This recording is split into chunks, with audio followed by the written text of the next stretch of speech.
창세기 10장 1절에서 5절입니다. 노아의 아들 셈과 함과 야벳의 족보는 이러하니라. 홍수 후에 그들이 아들들을 낳았으니 야벳의 아들은 고멜과 마곡과 마대와 야완과 두발과 메섹과 디라스요. 고멜의 아들은 아스그나스와 리밧과 도갈마요. 야완의 아들은 엘리사와 달시스와 길딤과 도나님이라. 같이요. 이들로 불러 여러 나라 백성으로 나뉘어서 각기 언어와 종족과 나라대로 바닷가의 땅에 머물렀더라. 아멘. 오늘은 노아의 족보에 감춰진 이야기라는 제목으로 하나님 말씀을 같이 나누기 원합니다. 창세기에는 여러 족보 이야기가 나옵니다. 그런데 그 족보 이야기는 하나님 나라의 구속사를 담고 있어요. 그래서 우리를 구원하시기 위한 구속의 역사가 이 족보 이야기에 담겨져 있는 거예요. 오늘 우리의 삶도 하나님의 구속의 역사와 경륜 안에 있는 줄로 믿습니다. 그렇다면 하나님이 그 구속사를 이루어 가시듯이 우리의 인생을 주님께서 이루어가게 하여 주실 줄로 믿습니다. 희한하게도 하나님은 그 하나님의 구속사를 사람을 통해서 이루길 원하세요. 창세기 19장에 하나님은 이 소돔과 고모라의 심판을 작정하고 계시는데요. 하나님은 18장에서 아브라함을 찾아오셔서 아브라함에 대한 축복을 선포하시고 소돔과 고모라에 대한 심판 이야기를 가르쳐 주세요. 창세기 18장 17절의 말씀인데요. 여호와께서 이르시되 내가 하려는 것을 아브라함에게 숨기겠느냐. 하나님의 구속사를, 하나님의 심판을 아브라함에게 숨기지 아니하시겠다라고 말씀하는 거예요. 그러면서 하나님은 아브라함에게 너는 강대한 나라가 되고 천하 만민은 그로 말미암아 복을 받게 될 것이다. 이렇게 축복을 선포하시고 또 18장 20절에는 이렇게 말하세요. 소돔과 고모라에 대한 부르짖음이 크고 그 죄악이 심히 무거우니라. 하나님 왜 소돔과 고모라의 심판 이야기를 그곳에 살고 있지 않는 아브라함에게 말씀하실까요? 아브라함은 하나님의 심판 이야기를 듣고 그곳에 있는 조카 롯을 위해서 간구하기 시작합니다. 그랬더니 놀랍게도 창세기 19장 29절은 이렇게 말씀합니다. 하나님이 아브라함을 생각하사 롯을 그 엎으시는 중에서 내보내셨더라. 오늘 이 족보의 이야기를 살펴보면서 우리의 인생 가운데, 우리의 가정 가운데 역사하시는 하나님을 믿음으로 바라볼 수 있길 원합니다. 아브라함이 롯을 위하여 간구했을 때 하나님은 그 기도를 들으시고 그를 건져내셨다라고 성경에 말씀하고 계시잖아요. 이처럼 하나님은 잃어버린 한 영혼을 구원하길 원하셔서 우리를 예수 그리스도를 믿게 하여 주시고 또 우리의 가족들을 위하여 기도하게 하여 주시고 또 우리의 믿음의 연약한 식구들이 하나님의 구원의 경륜을 따라 살아가게 하기 위해서 우리와 같이 걸어가게 하여 주시는 줄로 믿습니다. 또 이 지역에 잃어버린 영혼들을 향해서 또 열방에 있는 그 선교지를 향해서 그저 먼 나라의 이야기가 아니라 그것을 위해서 주님이 우리가 기도하시도록 불러주신 거예요. 믿음의 구속사를 함께 나아가도록 불러주신 줄로 믿습니다. 창세기 10장은 노아의 아들 또 셈과 함과 야벳의 족보 이야기를 기록하고 있다라고 1절에 시작하고 있는데요. 하나님은 이 하나님의 구속사가 홍수 심판으로 끝난 것이 아님을 가르쳐주기 위함이에요. 우리는 이 심판으로 인해서 모든 것이 끝난 것 같지만 하나님은 하나님의 놀라운 계획은 그 하나님의 심판으로 멈춰지는 것이 아니라 그 심판조차도 하나님의 구속사를 이루기 위해서 이루어 가시는 하나님의 놀라운 계획인 줄로 믿습니다. 여기 이 10장에 나타난 족보 이야기에서는요, 세상의 자손들과 하나님의 자손들 사이에 충돌이 일어나는 것을 보여주고 있는데요. 이 믿음의 사람을 통해서 하나님의 뜻을 이루어가기를 원하시는데 이 세상에서 자신의 이름을 드러내고 싶고 자신의 영광을 위해 살아가는 자들과 계속해서 충돌하고 나뉘어지게 되는 역사를 보여주고 있는 거예요. 그러면서 하나님은 하나님의 백성들 또 하나님의 믿음의 계보를 이루어 가시는 그 자손들을 나누게 하셔서 그곳에서 아브라함이 나오게 하시고 이삭이 나오게 하시고 또 이삭의 씨 다윗의 자손이신 예수 그리스도를 통해서 구속사를 이루어가는 것을 펼치고 계시는 것입니다. 그러니 우리의 삶에 문제가 일어났다고 해서 우리는 끝났다고 생각할 필요가 없는 거예요.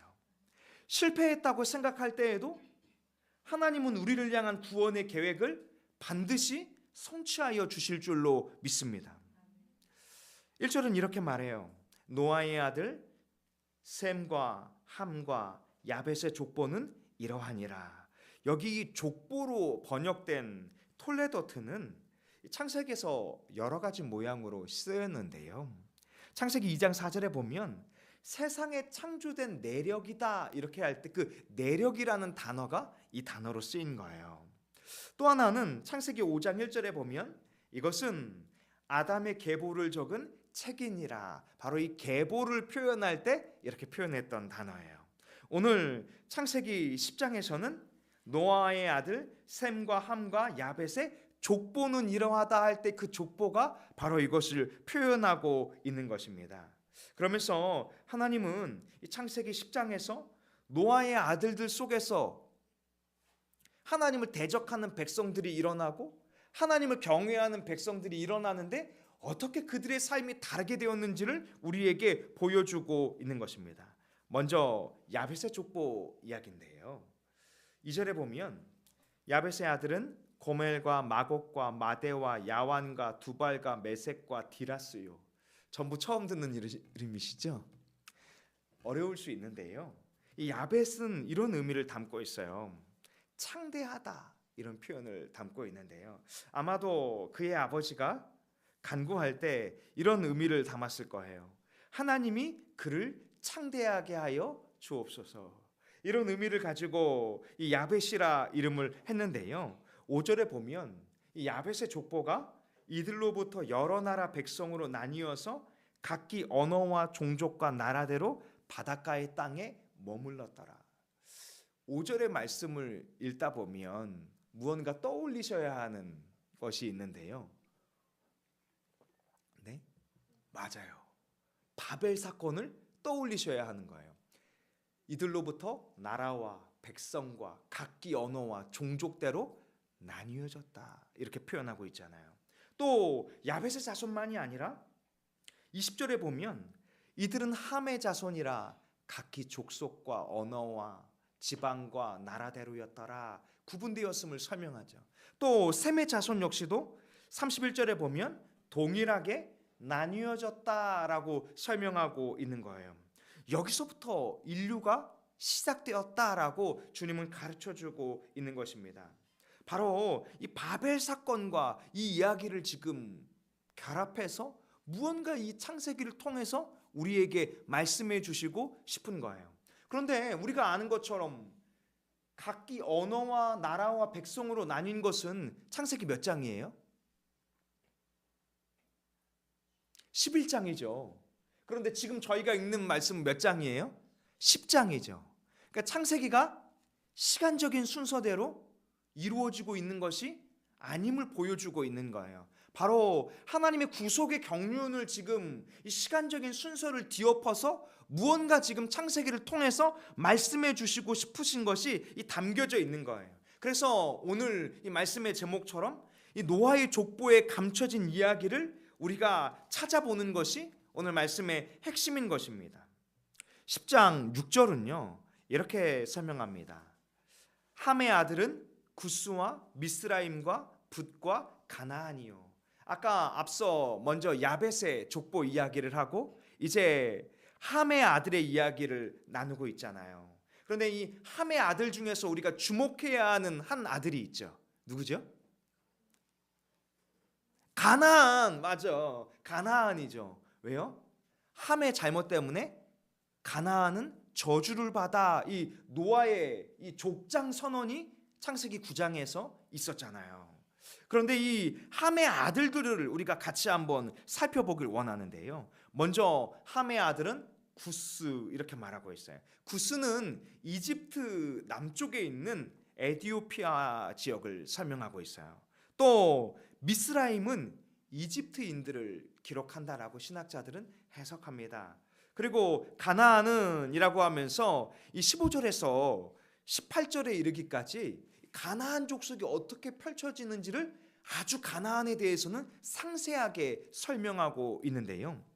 15절에 보면 가나안은 장자 시돈과 헷을 낳았다. 16절에도 여부스, 아모리, 기르가스, 17절에는 히위 족속과 알가와 신 족속을 낳았다. 또 18절에 보면 아르왓과 스말과 하맛 족속을 낳았으니 이후로 가나안 자손의 족속이 흩어져 나아갔더라. 이렇게 설명합니다. 왜 지금 의도적으로 창세기 10장은 가나안의 족보에 대해서 매우 상세하게 설명하고 있을까요? 또 19절에 보면 가나안의 경계에 대해서 시돈에서부터 그랄, 가사, 소돔, 고모라, 아드마, 스보임, 이 라사에 이르기까지 가나안의 지도를 펼치고 있잖아요. 그러니까 지금 이것은 함의 아들의 때에 이 이야기를 하고 있는 것이 아니라 이미 가나안 족속이 가나안 지역에 확 다 퍼진 상태를 지금 이스라엘 백성들에게 설명해 주고 있는 거예요. 왜요? 가나안 땅을 차지하는 것은 단순한 전쟁이 아니라는 거예요. 함의 아들 가나안은 저주를 받아 종들의 종이 될 것이며, 이 하나님의 족장 선언이 지금 이스라엘 백성들이 가나안 땅을 취함으로 인해서 성취되는 것이다. 이것을 지금 가르쳐주고 싶은 거예요.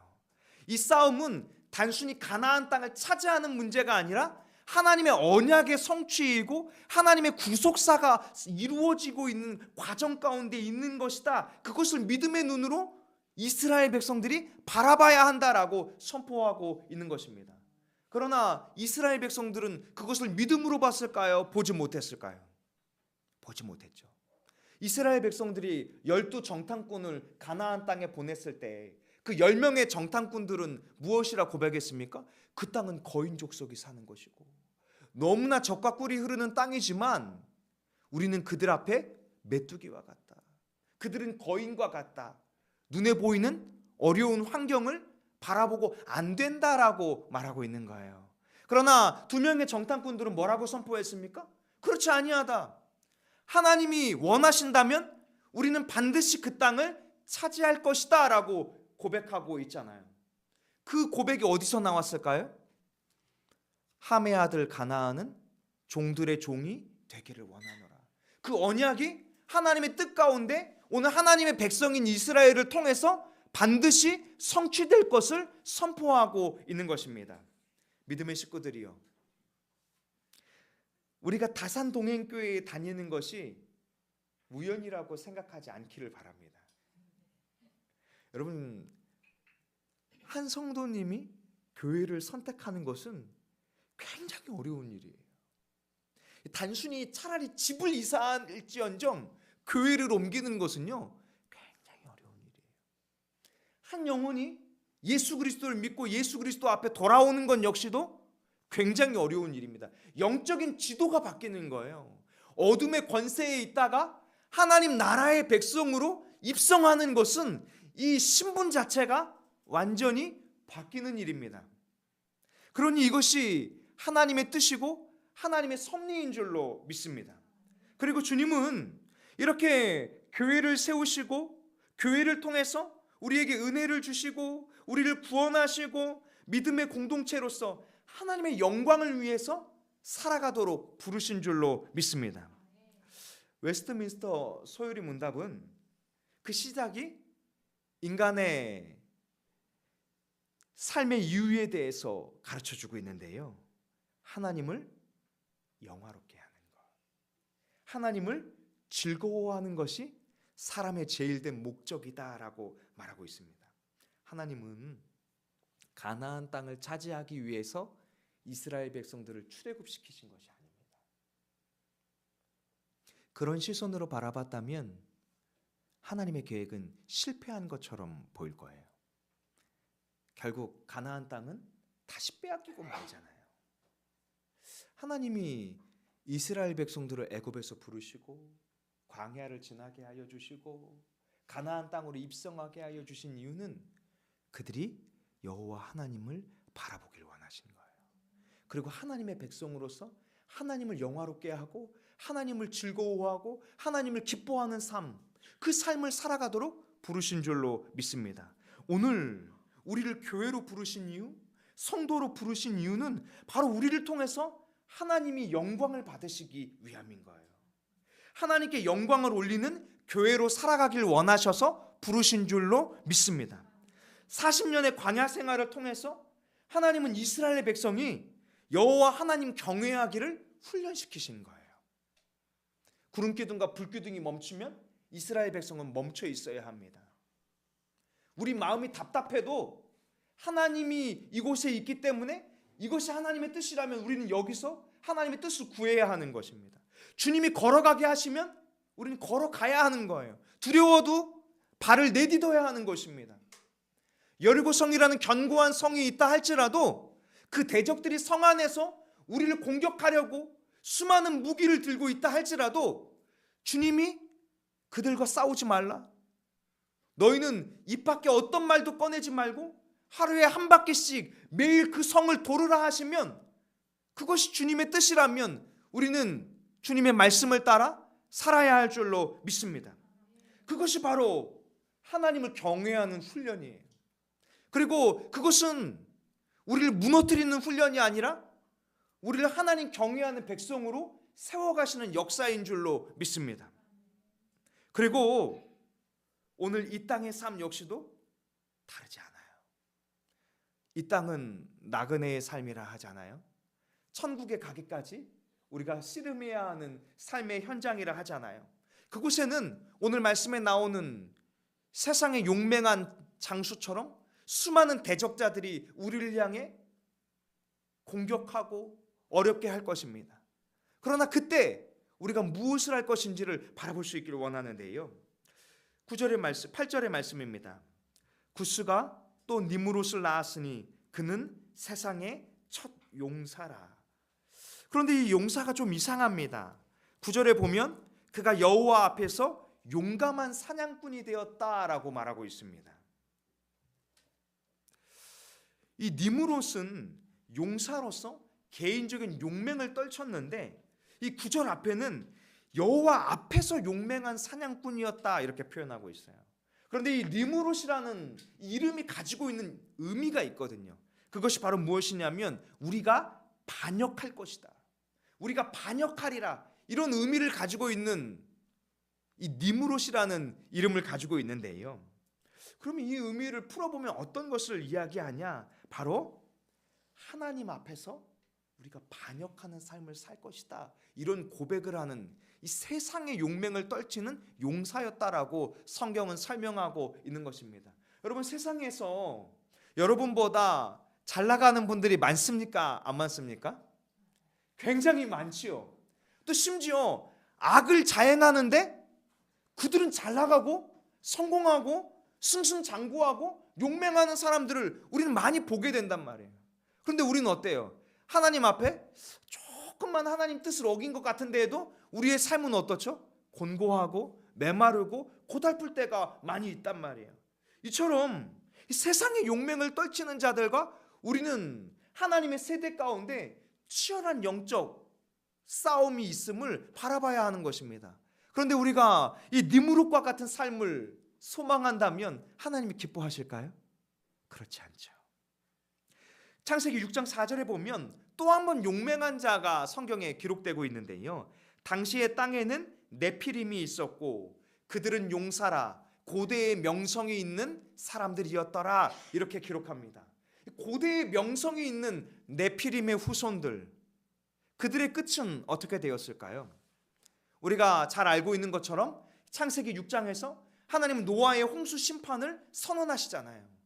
세상의 힘이 부강하고 용맹한 것은 결국 심판을 초래할 수밖에 없는 거예요. 왜냐하면 하나님 앞에서 하나님을 대적하는 삶을 살기 때문인 것이에요. 하나님을 대적하는 자들의 대표적인 이미지, 우리가 아까 살펴본 창세기 11장에 나타난 바벨 사건이죠. 바벨 사건을 보면 창세기 11장 3절 4절의 말씀인데요, 4절에 보면 이런 표현이 있어요. 성읍과 탑을 건설하여 그 탑 꼭대기를 하늘에 닿게 하여 우리 이름을 내고 온 지면에 흩어짐을 면하자 하였더니, 누구의 이름을 내고요? 우리의 이름. 하나님의 이름을 내는 세대, 우리의 이름을 내는 세대. 지금 이 세대가 충돌하고 있음을 보여주고 있는 거예요. 자신의 이름을 내고 세상의 용맹을 떨치는 세상 가운데에서 믿음의 세대들이 지금 일어나고 있다, 이것을 가르쳐주기 위해서 창세기 10장과 11장의 이 시간적인 순서를 잠시 뒤집은 것입니다. 그것을 통해서 또 특별히 말씀하고 있는 것이 있어요. 이 니무롯이라는 이 용사가 나왔던 지역인데요, 창세기 10장 10절의 말씀입니다. 그의 나라는 어디에 있습니까? 시날 땅의 바벨. 그 바벨이 우리가 흔히 바벨탑이라고 말하는 이 바벨 사건이 일어난 지역입니다. 바로 이 하나님이 흩으시는 그 심판이 있는 곳에서 자신의 용맹함을 세우다가 하나님 앞에 반역을 하다가 하나님의 심판을 피하기 위해서 높은 것을 세우자 하다가 결국 하나님의 심판을 받고 만 세대이다라는 것을 설명해 주고 있는 것입니다. 이제 마지막으로 셈의 후손들을 살펴봐야 하는데요, 이 셈의 후손 중에는 특별히 22절에 보면 셈의 아들은 엘람과 아스루와 아르박삿과 룻과 아람이요, 이렇게 기록하고 있는데요, 우리가 오늘 살펴볼 사람은 아르박삿입니다. 근데 이 아르박삿이 어떤 사람이냐면 24절에 보면 아르박삿이 셀라를 낳고 셀라는 에벨을 낳았다. 그러면서 또 에벨은 벨렉을 낳았는데 이때 세상이 나뉘어졌다라고 설명하고 있어요. 여기 25절에 보면 에벨은 두 아들을 낳고 하나의 이름을 벨렉이라 하였으니 그때에 세상이 나뉘어졌으며, 이 신학자들의 주된 소견은 바로 이 벨렉의 때에 세상이 나뉘어진 이 바벨 사건이 일어난 것이다, 이렇게 이해를 하고 있는데요, 이 세상이 나뉘어진 때에 누가 드러나고 있냐면 바로 이 창세기 11장을 잠깐 살펴봐야 하는데요, 이 창세기 11장 10절에 보면 이런 표현이 있어요. 셈의 족보는 이러하니라. 셈은 100세 곧 홍수 이후에 2년에 아르박삿을 낳았고. 셈의 족보에서 구태여 여러 세대를 지나서 아르박삿을 표현하고 있는 이유가 무엇일까요? 분명한 이유가 있는데요, 이 26절에 보면 이런 표현이 있습니다. 데라는 70세에 아브라함과 나홀과 하란을 낳았더라. 그러니까 셈의 족보가 아르박삿에 의해서, 이 데라에 의해서 아브라함에 이르기까지 세상에서 자기의 이름을 높이는 세대 가운데 모두가 악을 향해 나아가고 있는 것이 아니라 믿음의 세대가 일어나고 있다. 바로 그 믿음의 계보가 나타나고 있다. 그리고 그 믿음의 계보 속에서 아브라함과 이삭과 다윗의 자손인 예수 그리스도를 통해서 하나님의 구속의 역사가 이루어질 것을 선포하고 있는 것입니다. 사랑하는 믿음의 식구들이요, 믿음의 사람들은 믿음의 계보를 이어가야 할 줄로 믿습니다. 하나님의 뜻을 바라보며 사는 삶은 이처럼 하나님의 인도하심을 구하며 살아가는 거예요. 니므롯처럼 세상에서 욕망하고 자신의 이름이 높아지고 자신이 성공하고 안정되고 하나님의 심판을 대적하는 세상의 반역자의 모습이 아니라 오히려 여리고성 앞에서 하나님의 말씀을 따라 매일매일 아무것도 하지 않고 한 바퀴씩 도는 하나님의 말씀을 순종하는 삶, 우리의 눈으로 이해할 수 없고 우리의 이성으로 이해할 수 없지만 하나님의 뜻하신다면 하나님의 뜻을 붙들고 믿음의 삶을 따라 살아가는 삶인 줄로 믿습니다. 우리는 세상에 살지만 세상의 원리를 따라 살아가는 사람이 아니에요. 하나님의 방법으로 가정을 세우기 위해서 믿음의 씨름을 하길 원합니다. 하나님의 뜻을 붙들고 하나님의 나라를 소망하며 믿음으로 살아갈 수 있기를 원합니다.